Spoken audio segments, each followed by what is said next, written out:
Tama mga idol.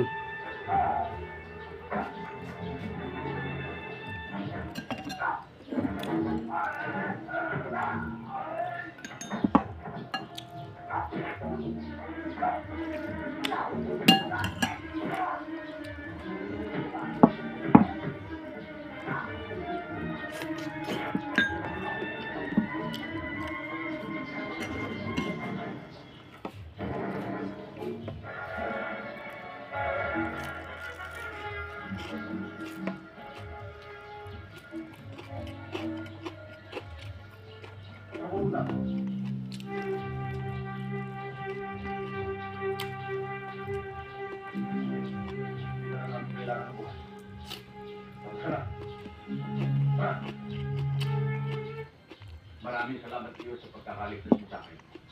Para mo na akong binigyan ng pangalawang buhay. Kasi nga pala ang aking may bahay sa Angela. At ang aking anak namang si Sina. Dahil sa pagkakaligtas mo sa akin, tanggapin mo ang konti pa po. Salamat o. Hindi ko na kailangan yan. Kahit sino na sa kalagayan ko, gagawin din yan.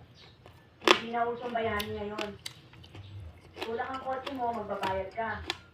Mawid ka sa kalsadang may baha, magbabayad ka. Iparada mo ang kotse mo sa tabi, magbabayad ka pa rin. Kaya tanggapin mo na yan.